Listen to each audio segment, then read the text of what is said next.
Greetings, Fabio, and welcome. Greetings. Thank you. We are delighted that you are able to connect with us virtually. Thank you very much. Please go ahead. Thank you. Thank you, ladies and gentlemen, and good morning to all of you. So, considering the previous speakers before me, I think all protocol is established and respected. First of all, I would like to thank you once more for the invitation. I'm delighted to be with you as founder and executive director of the European Center for Electoral Support, even though only remotely, while three of my collaborators, Julia, Amirush, and Silvestres, are with you today in Namibia. It is an important momentous occasion, and we are very happy to contribute again to the annual General Conference of the Electoral Commission Forum of the countries of the Southern Africa Development Community. Let me take, by the way, this opportunity to pay homage to our late, close, common friends, Reverend Apollinaire Mulungu Malumalu, who has been former president of the Electoral Commission of the Democratic Republic of Congo and also former chairman of the ECES SADC. Apollinaire is the person with whom I created the case, who passed away unfortunately six years ago. But I would like to commend him for the various contributions he has made to the organization of the ECES SADC and also to the network of Electoral Commission of Central Africa. He shall be forever in our hearts, and I'm sure he's looking at us today and will be very happy to see ECES where we stand today. ECES promotes electoral and democracy strengthening through the provision of advisory services, operational support, and management of large electoral system projects, especially, but not only, in Africa and the Middle East. We are as well mainstreaming in our activities capacity and leadership development via peer exchanges, like the one you are having today, and comparative experiences through political dialogue and contribution to preventing and mitigate electoral conflicts.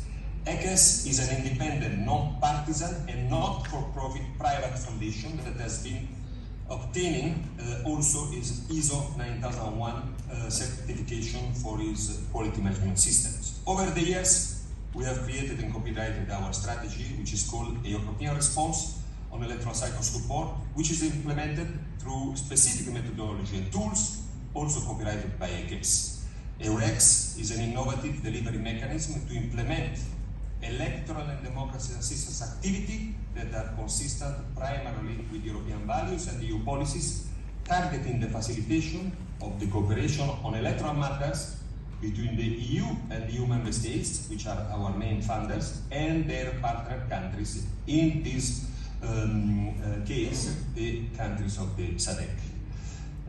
Our strategy comprises our collective knowledge of all facets of project management within EU rules, combined with cutting-edge methodologies, including media monitoring, preventing electoral conflicts, and the most recent methodology on peace mediation in electoral processes, on which we will have an important seminar tomorrow here, the Community of Practice in Brussels, on electoral mediation, and this is one of the reasons I could not be with you today.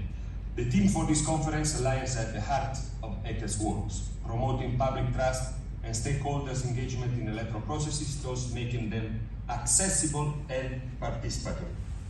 While this requires the effort of all stakeholders, EMBs play the most important pivotal role.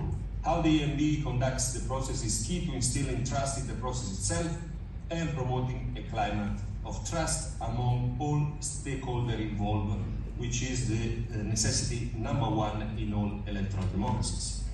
It's therefore also important to underline the role of the media in the confidence of the public in electoral processes.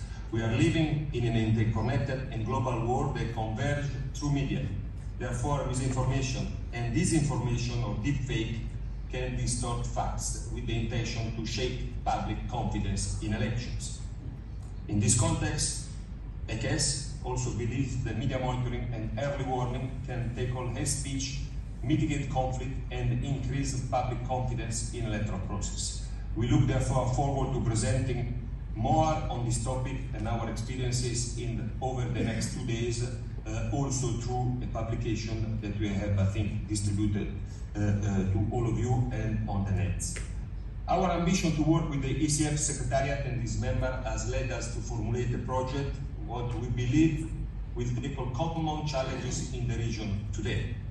In collaboration with the ECF Secretariat, we wish to contribute to strengthening democracy and creating a conducive environment and through conflict and violence prevention and promoting voter education and inclusive participation in the electoral processes across the SADC countries. The specific objective of our ambition, that we hope common ambitions, are to support the ECF SADC Secretariat, support the strengthening of the ECF SADC Secretariat as an institution for promoting electoral integrity in the SADC region, study the underlying causes of electoral violence in the SADC region, its patterns, victims and implications, and generates recommendations for its further mitigations, enhance capacity of electoral management bodies within the SADC regions and its leadership to prevent or manage conflict before, during and after elections, support to civic and voter education for EMBs within the SADC region, promote the participation of women, youth, persons with disabilities, and other marginalized groups